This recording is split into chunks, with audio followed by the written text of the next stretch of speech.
भगवान शुकाचार्यांच्या अमृतमय वाणीमधून राजे परीक्षिते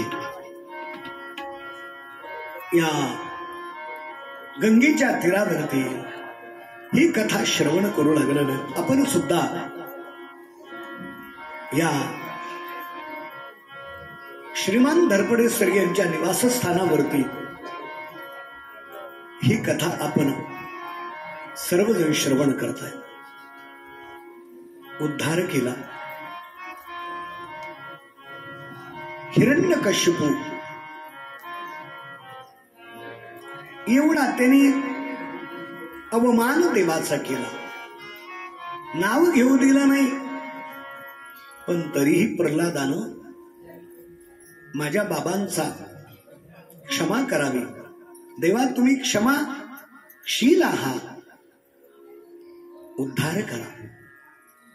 वडिलांकरता मागणे. सप्तम स्कंदाच्या ठिकाणी हे मागणं केलं. अष्टम स्कंदाचं सुरुवात या ठिकाणी करतायत. स्वयंभो श्री गुरु ओम श्रीं विश्रात श्रुता यत्र विश्वस्रजा सर्वो मनोन यामन स्वस्वसनः. तेव्हा सांगतात, परीक्षितेने विचारलं, गुरुदेव स्वयंभू म्हणूनचा वंश मी विस्ताराने ऐकला. या वंशात मरीची वगैरे प्रजापती यांनी आपली परंपरा चालवली, वंश परंपरा चालवली. आता आपण मला दुसऱ्या मनुविषयी सांगा.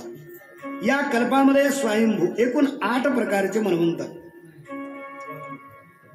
स्वयंभू, दुसरा स्वारोचिष, तिसरा तामस, चौथा रैवत असे मन्वंतर. मग सांगतात हा उत्तम हा तिसरा मनु होता. प्रियव्रताचा मुलगा होता. त्या पुत्राची नाव पवन, सृज, यज्ञदेव. नंतर चौथा मनुचं नाव तामस, तिसरा मनु उत्तमाचा तो भाऊ, ऋतुख्याती, नरकेतू इत्यादी 10 पुत्र. आणि या मन्वंतरामध्ये एक या ठिकाणी बरं का कथानक घडलं. असे गिरवरो राजस्त्री कुट इति विश्रुता शिरोद्देनाव्रत श्रीमान न्यायोजनयुत मुच्छरिता. शुकाचार्य सांगतात, परीक्षिती क्षीर सागरामध्ये वेढलेला त्रिकुट नावाचा एक प्रसिद्ध सुंदर श्रेष्ठ पर्वत 10,000 योजने उंच अशा प्रकारचा. आणि त्याच तिथे एक सरोवर होत. आणि त्या सरोवरामध्ये महात्मा भगवान वरुणाचं एक उद्यान, ऋतुमान त्याचं नाव. देवांगना तिथं क्रीडा वगैरे करायच्या, नाना प्रकारचे वृक्ष वगैरे होते. वृक्षवल्ल्याला वृक्षवल्ली आहे त्याला सोयरे म्हटले तुकाराम महाराज. वृक्षवल्ली आवा सोयरी वनचरी. वनचरे सुस्वरे आळवीती. त्या वनामध्ये आणि मग ती पर्वतीचं एक गजेंद्र नावाचा एक हत्ती राहत होता. आणि एके दिवशी बायकोनं सांगितलं हत्तीला, अहो जाऊ नका, अमावस्या पर्व काल आहे. आणि त्या सरोवरामध्ये एक या ठिकाणी दैत्य राहतो, तो मगराच्या रूपात महान अशा प्रकारचा आहे. आणि तो कधी माणसावरती झेप घेईल, तो भक्ष्याची वाट बघत असतो. तुम्ही भक्ष्य म्हणून पडू नका, सांगत होती बायको. हे म्हणला तुला काही कळत नाही का, बस.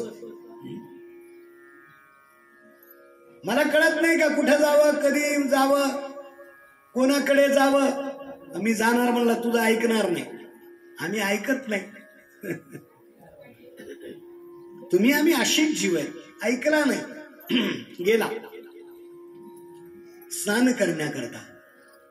मुलं आली पाठवून, बाबा बाबा येऊ द्या. मुलगी आली, बाबा येऊ द्या, पप्पा येऊ द्या. मुलगा गेली, मुलगी गेली. गजेंद्रचा अगोदरच गेला. त्याच्या पाठीमागून बायको म्हणली, मुलं मुली गेलेत, मालक गेलेत, मी तरी कशाला जाऊ. गेली ही पण. सुंदर अशा प्रकारचं सरोवर, त्याच्यामध्ये तो स्नान करू लागला. 1 तास 2 तास 3 तास 4 तास बराच वेळ गेला आणि एक वेळ आली अशी खोल पाण्यामध्ये गेला आणि तिथे ती मगर जे होतं ना, त्या मगरानं एकाही आली ती भक्ष्य ती शोधत असते. मला खायला कोणी काही आणतं का, आपोआप येतं का, भक्ष्याचा शोध घेत घेत पाण्यामधून आलं ते. अगदी आता हत्ती म्हणल्यानंतर काय एवढं मोठं दिसलं, अरे बापरे म्हणला, आज आपलं मजा आहे म्हणला. मोठं काहीतरी बस बघायचं काम नाही. आता 15-20 दिवस हळू अलगद अलगद गेला.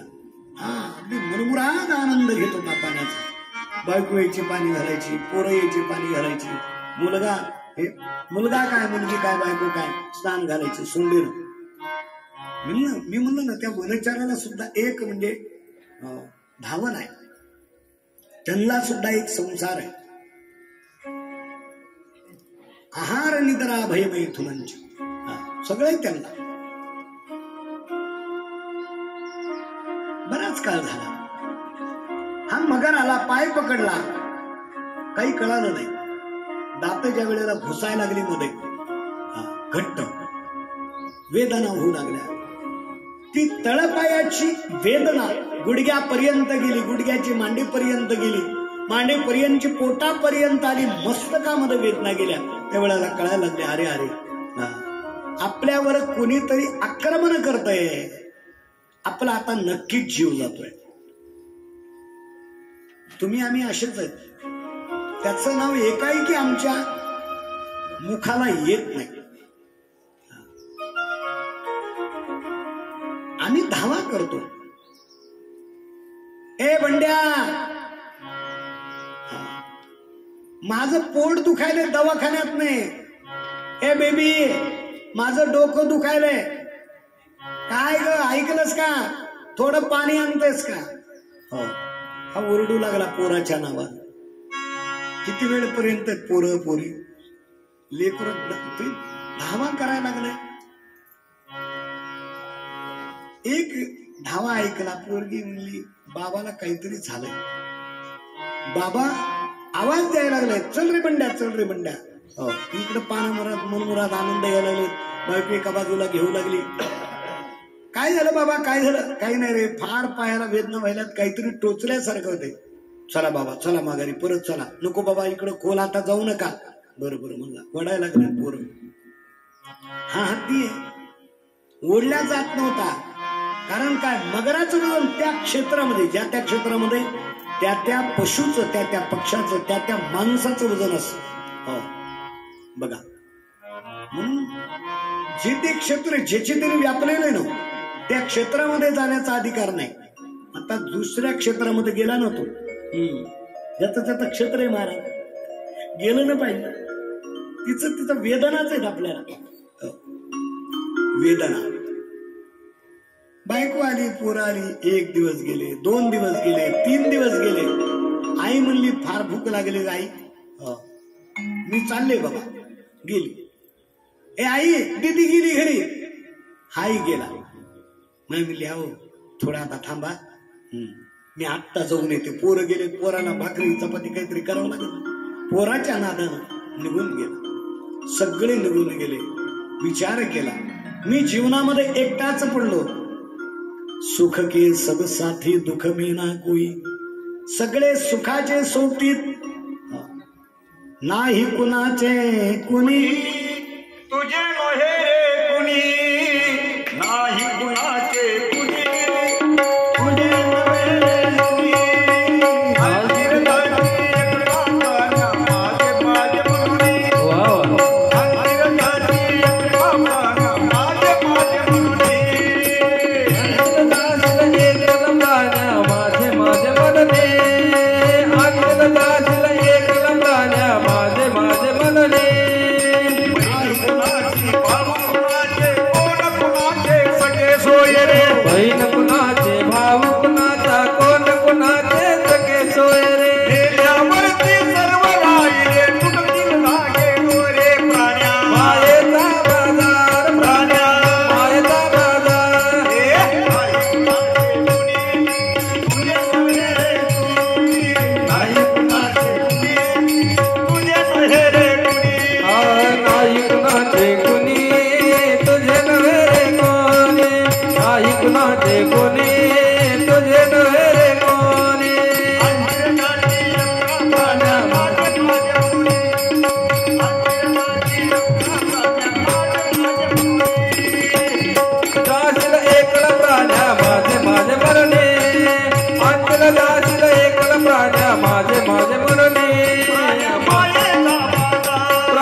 निगुणाचे कोणी. खरंय ना, कोणही जगामध्ये कोण नाही. आणि मग सगळे निघून गेले. नंतर आठवायला लागलाय. काय आठवायला? माझं कबाड ओझं आतापर्यंत केलं. लक्ष्मी नारायण वरून बघायला लागले. लक्ष्मी बोलते, देवा काय धावा करायला लागलाय तो बघा ना. म्हणले करू दे. जन्मभर माझं काहीच केलं नाही.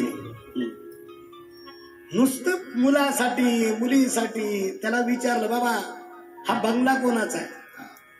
ते म्हणलं, मी या पठ्ठ्याने बांधलाय, पठ्ठ्याने. सुखाने मी पठ्ठ्याने केलं. आणि दुःख आलं की ते माझ्या नावानं बोलतो असे म्हणला. सुखात होता, माझं नाव घेतलं नाही, कधी दान केलं नाही, कधी देणगी दिली नाही सत्या करता. भिकारी आला तर त्याला पंढरीची वारी वामवारच्या दारी असं केलं म्हणला. दिलं नाही काय. कसं होईल याचं भलं? पोरं सगळं माझं म्हणला. हे पोरं माझी, संपत्ती माझी, बहीण म्हणला भाजी नाही, भाऊ माझा नाही. आता असंच आहे सगळं. आता मुलगी समजा द्यायची काय नको आम्हाला. पोरग एकटंच पाहिजे, इंजिनियर पाहिजे, बहीण नको, भाऊ नकोच. नंदा नसाव्या घरी. ही सुभाषची ते बघा, ती आता वेळ नाही. सासू कसपट सासरा तृण जसा, भ्रतार दासा परी. काय म्हणते? दारी केर घरात दीर जसा, नंदा नसाव्या घरी. ऐसी बाईल जाणारा मिळेल त्याने भजावा हरी. घरामध्ये देर नको. देरात आहे म्हणली, देर कशा केर आहे म्हणली, केर. त्याला मानते की ननन तो नकोच माया फाय म्हणून चाडबुच क्या करू. ती आली की सासूला बरोबरच देते. भ्रतार म्हणजे नवरा दासापुरी.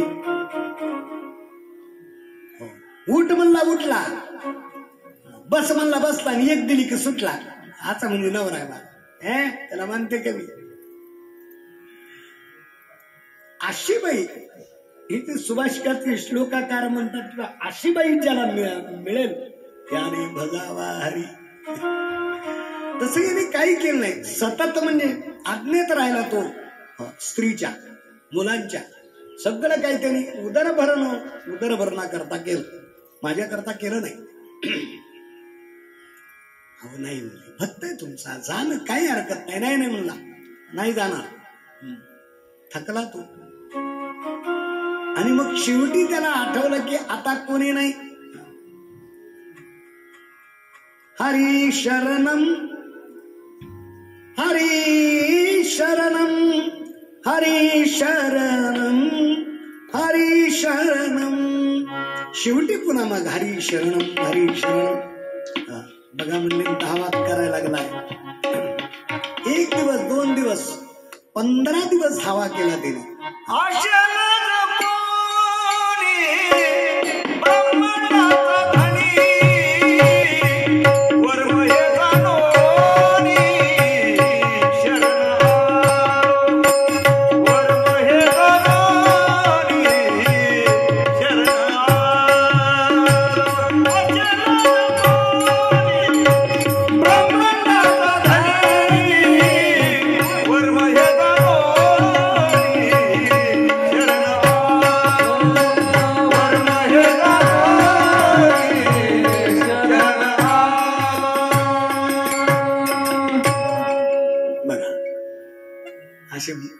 प्रमाण म्हणलं नवीन प्रमाण ऐकायला मिळतं. नवीन त्याला म्हणजे जोड पाहिजे. हरिभक्तीपरायण शेट घेणारा आले, आनंद वाटला. असो मी धावा करायला लागलाय. लक्ष्मी बोलते, अहो जाणं काय एवढे कसं काय हो तुम्ही, इथे राहू नका, त्याच्याकडे जा. नाही म्हणला, नुसताच धावा करायला येतो. हरी शरणम हरी शरणम हरी. 15 दिवस झाले हो, गळून गेले. रक्त मांस सगळं एक कातड झाले. केवढा हत्ती आहे, केवढा होता बघा ना, किती दुबळा झाला, क्षीण झाला, जा. नाही नाही म्हणला, जाणार नाही. अगं याने माझ्या जीवनामध्ये मला काही दिलं नाही.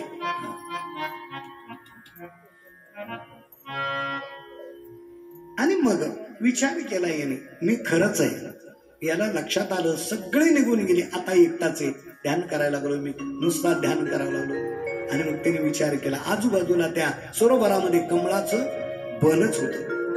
अलगद सोंड घातली, जेवढी ताकद होती त्या ताकदीच्या बलावरती हरी शरणम हरी शरणम सोंडीनं फुल उपटलं, देवाकडे दिलं. पत्रम पुष्पम फलम तोय यो मे भक्ता प्रयच्छति.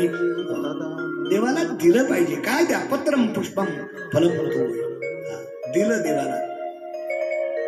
लक्ष्मी पाय, मला त्याने दिलं, मी आता क्षणभरात जातो. देवानं अवतार धारण केला. गरुडावरती देव विराजमान झाले. सुदर्शन चक्राला आज्ञा दिले, जा. गरुडावरती बसले. देवाचा तो अवतार, हरी अवतार. हरी भगवान की जय, गोपाल कृष्ण भगवान. हरी अवतार झाला, उद्धार केला, सोडवलं या गजेंद्राचं. हे गजेंद्र म्हणजे काय? हा जीव आणि हा मगर म्हणजे काल आहे. काळाची ओळी पडेल का जेव्हा, सडवे ना तेव्हा माय बाप असा तो असणारा परमात्मा सोडवलाय. सुदर्शन चक्राने या मगराचं मुख उडवलंय आणि गजेंद्राकडून नमो स्तुती झाली. गजेंद्र वाच नमो भगवते तस्मै एत सच्चिदात्मकं पुरुषाय द्विजाय परेशाया विधीमहि. सुंदर काय त्या गजेंद्रानं स्तुती केली देवाची. आणि मग उद्धार झाला. या दोघांचा उद्धार केला. शुकदेव सांगतात, देव ब्रह्मदेवाकडे देवांचं येणं झालं आणि ब्रह्मदेवाकडून भगवंताची स्तुती झाली.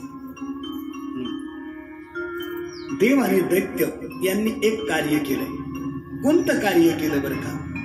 मंथनाचं कार्य केलं. समुद्र मंथन. देवावरती विजय मिळू लागला, दैत्याचा विजय मिळू लागला, देवाची हारू लागली. आणि दैत्याचा राजा बली देव गेले आणि सांगितलं आपल्याला एक कार्य करायचंय. कोणतं कार्य? समुद्र मंथन. आणि म्हणून देव ते एकत्र आले. मंदराचल पर्वताची रवी केली, हे दोरी केली, ते पर्वताचा रवी केली, वासुकीची दोरी केली आणि समुद्र मंथन सुरुवात केली. अहिमूषक न्याय. त्या न्यायाला काय हरकत नाही. रोषे कल्पायाश्चक्रू रवेशेकं यथाविधी जगोर्गुर भद्रानि गंधर्वा नटश्च ननतुर्जगू.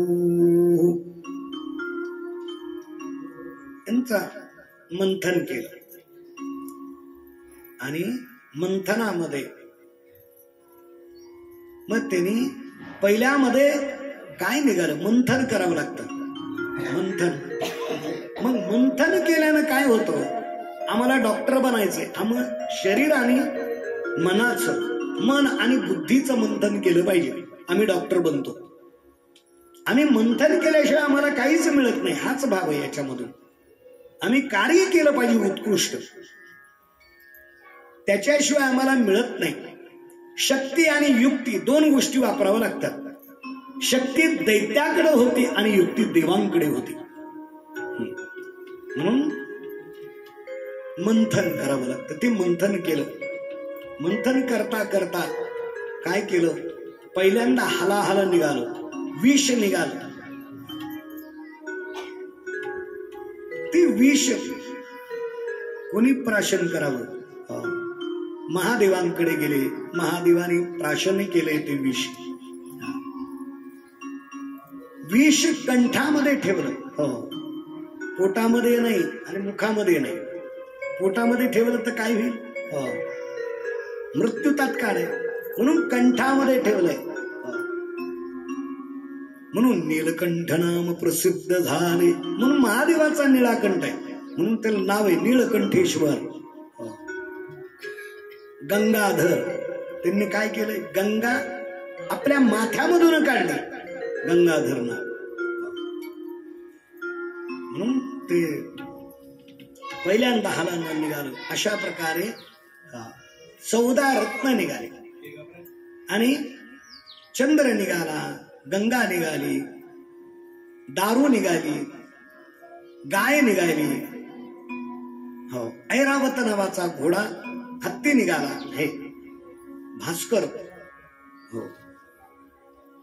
उच्चश्रवा नावाचा घोडा निघाला, इत्यादी ते निघाले.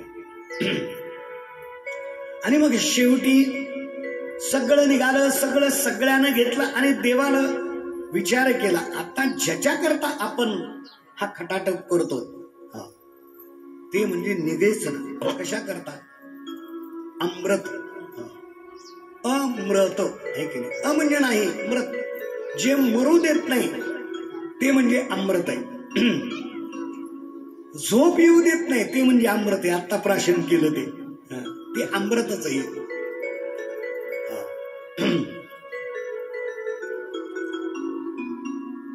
ते अमृत निघण्याकरता हा सगळा खटाटोप होता. लक्ष्मी कौस्तुभ पारिजातक सुरा धन्वंतरी चंद्रमा. लक्ष्मी निघाली पहिल्यांदा. ती लक्ष्मी कोणी घेतली? प्रत्येकाला लक्ष्मी हवी हवीशी वाटते. पैसा कोणाला नकोय का?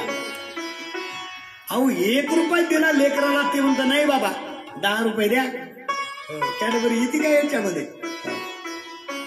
कौस्तुभ लक्ष्मी कोणाकडे जात नाही, विचार करते लक्ष्मी याने माझा वापर चांगला केला पाहिजे, मला पट्ट्या म्हणजे दुट्यावर कुठं लावू नये, मध्यालयामध्ये तिथं देऊ नये, म्हणून लक्ष्मी विचार करते प्रत्येकाकडे पाहिजे, प्रत्येकाकडे. म्हणून लक्ष्मीवान बघा, लक्ष्मी आणि सरस्वती एका ठिकाणी कधीच नाही.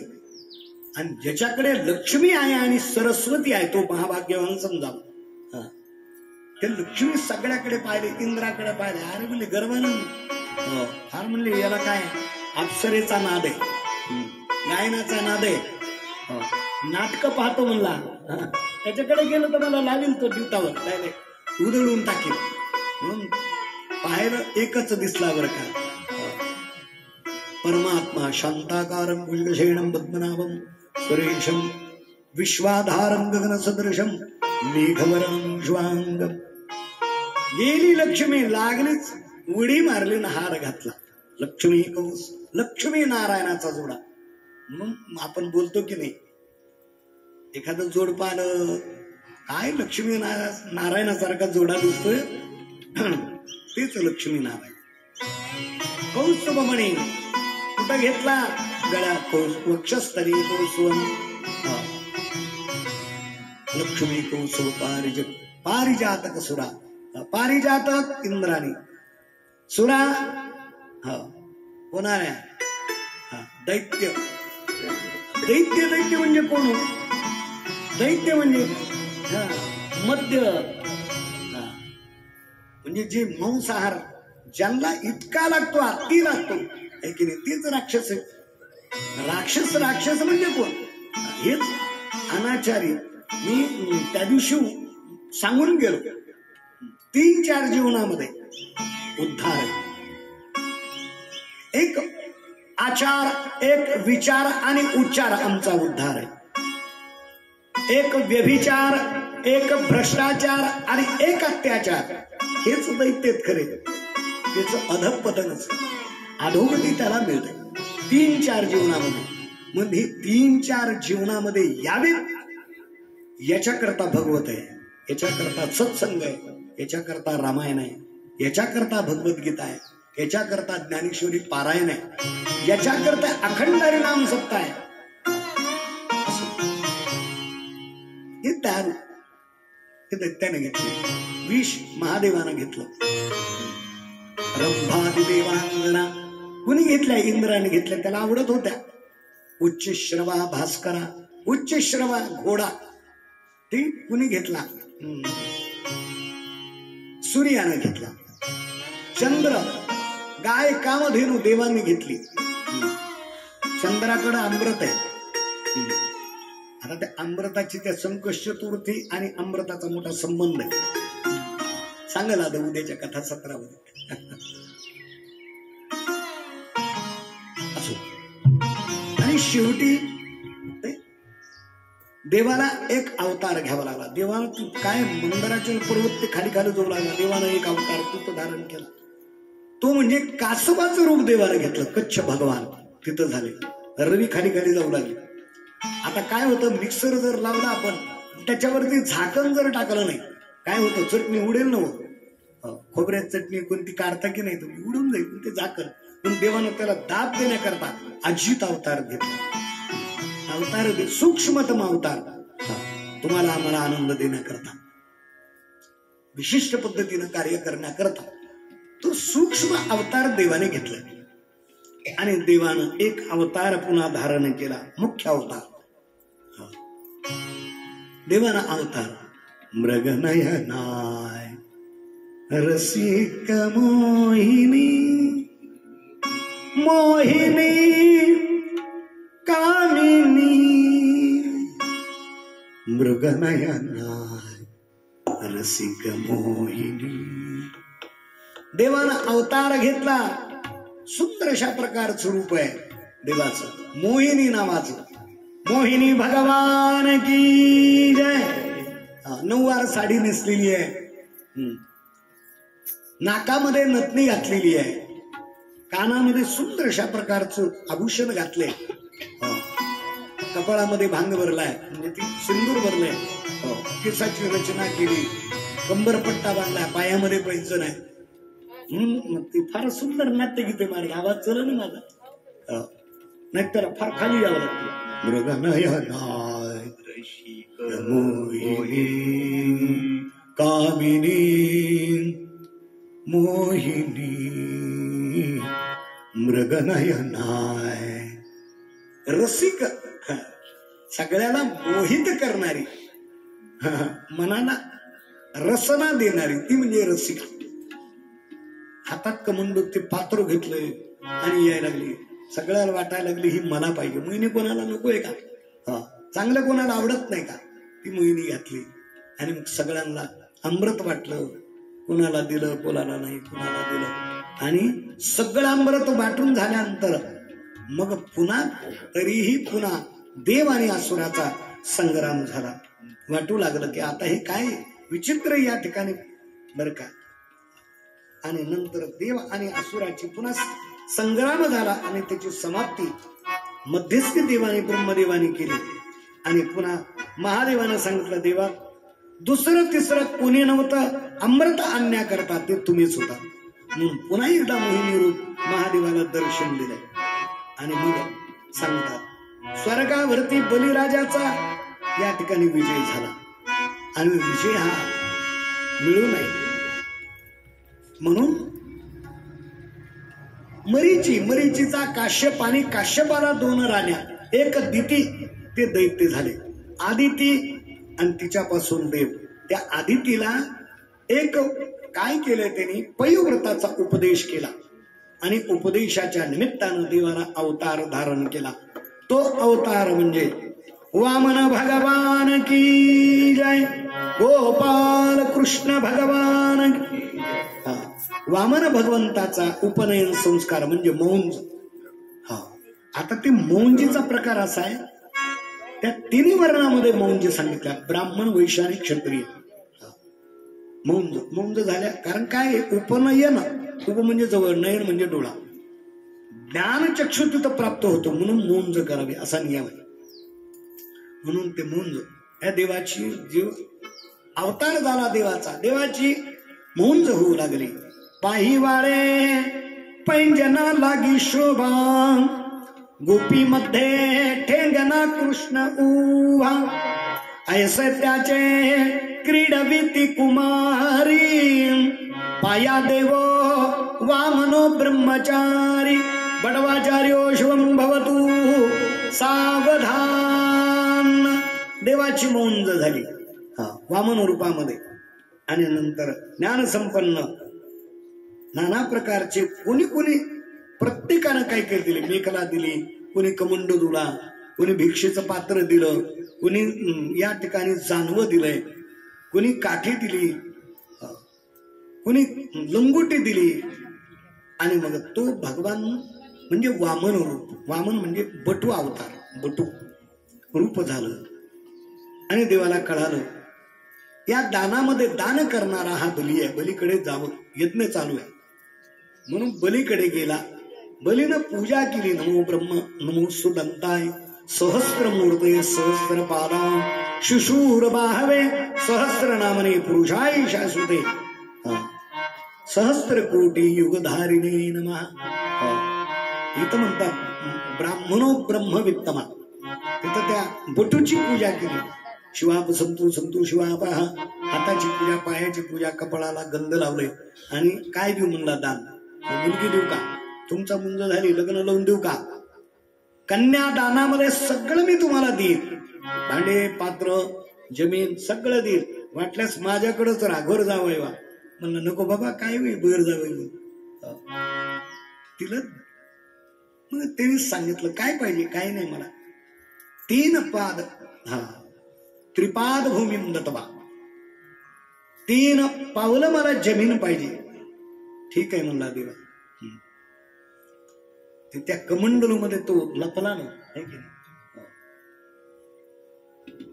तो शुक्राचार्य लपले म्हणून शुक्र आंधळा केला. प्रमाण हे केले. बळीने आंधळा शुक्र केला,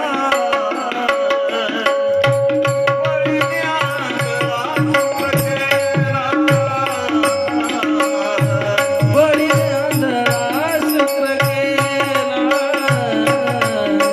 बळीने आंधळा शुक्र केला, बळीने आंधळा शुक्र केला.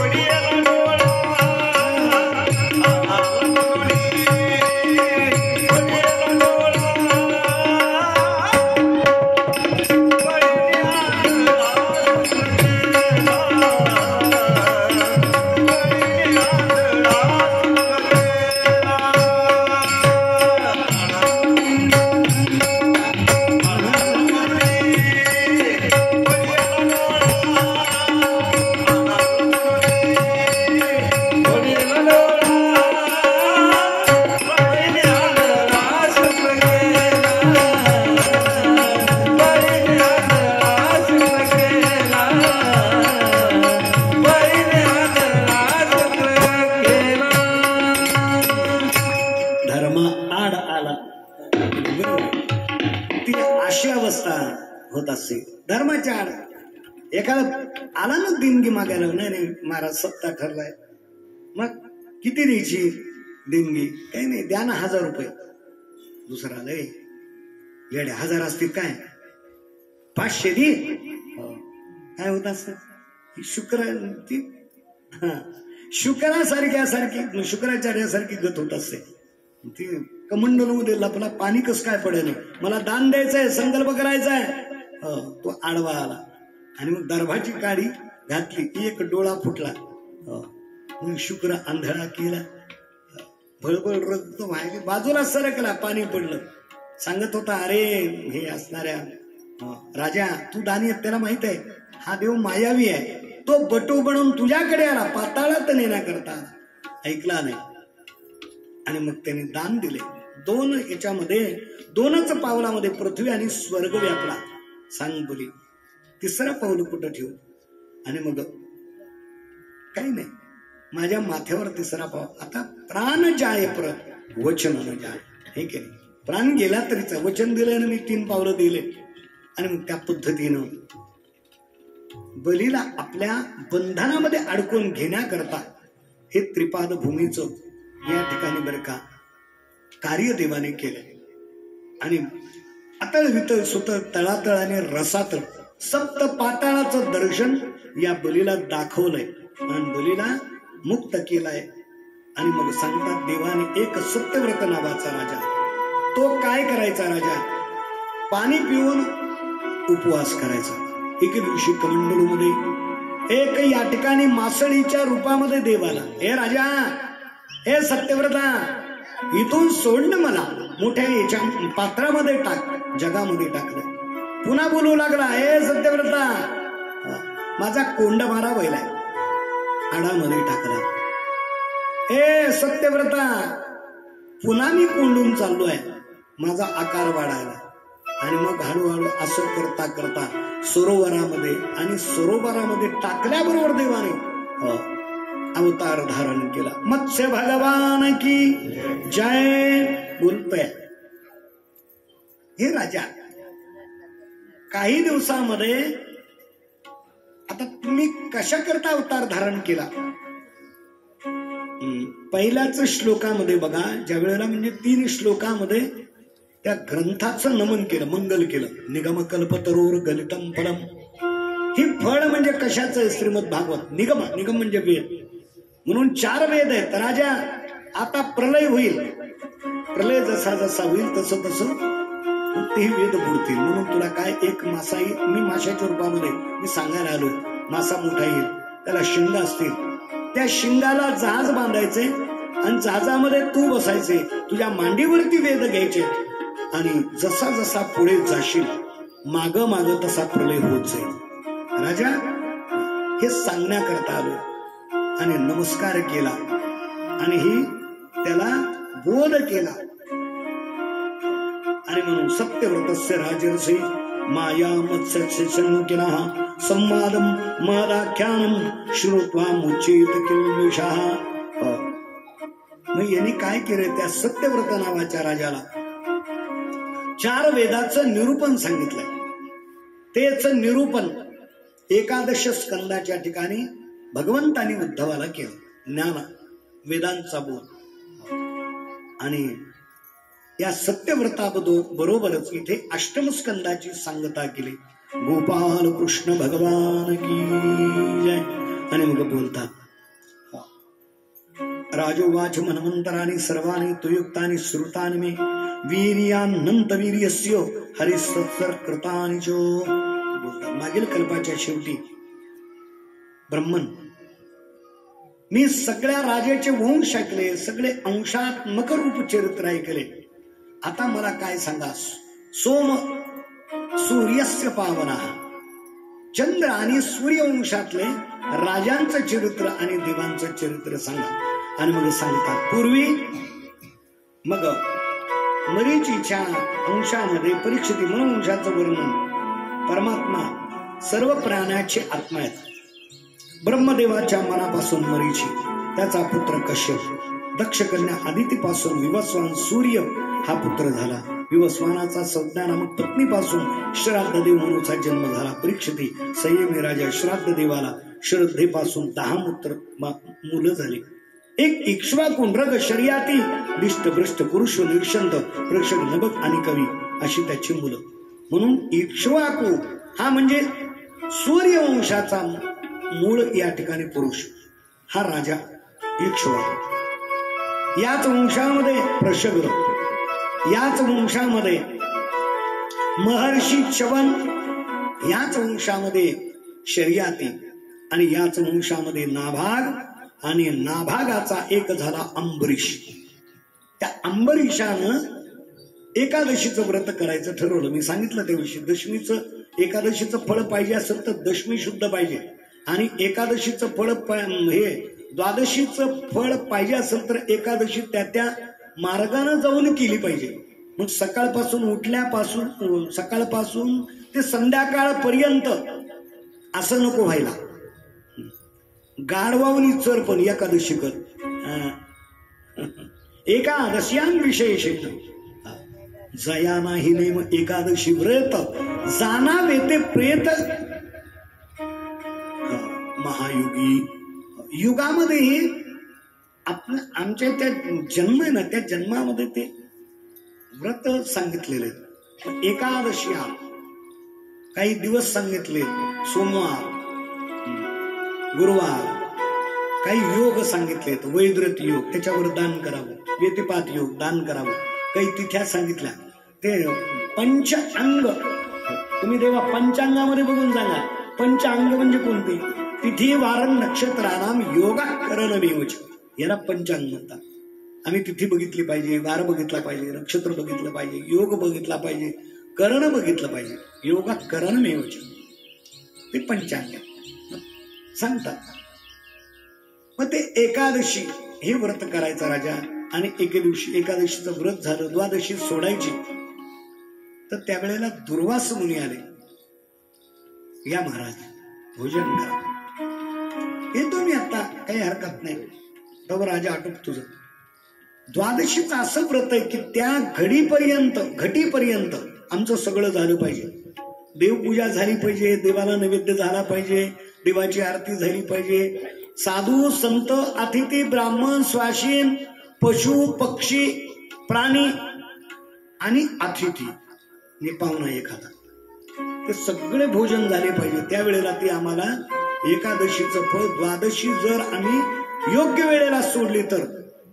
पण तुम्ही मला माझ्या द्वादशी लागली, हो लागली जेवायचं का? नाही, इतके सगळे क्रम झाले पाहिजेत. तर ते द्वादशी आम्हाला घडी साधते. सकाळी 6:30 पर्यंत द्वादशी सगळं झालं पाहिजे त्यावेळेस पर्यंत. आणि नंतर उर्वरित प्रसाद आपण खायचा. अतिथी आला आणि त्याचा अवमान नाही, तसा अवमान गेला नाही. या म्हणले महाराज. दुर्वास मुनी गेले, यायला उशीर झाला. राजानं पाणी पिला, कळालं दुर्वास मुनीला, शाप दिला. आणि त्याच वेळेला काय केलं, त्याला मारण्याकरता कृत्या निर्माण केली. कृत्या जाळली सुदर्शन चक्राने. आणि नंतर पुन्हा दुर्वास मुनी शरणागती आले देवाच्या. देवाने सांगितलं, अहम भक्त पराधीनो, मी देव आहे परंतु मी भक्तांच्या अधीन देव आहे. मला जमत नाही भक्ताचा अवमान.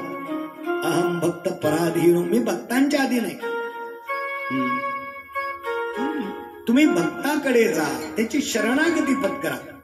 आणि म्हणून दुर्वास मुनी ज्या वेळेला त्या कोणाकडे गेले, अंबरीशाकडे गेले, आणि त्यावेळेला क्षमा याचना केली, म्हणजे क्षमा केली भगवंतानी. त्याला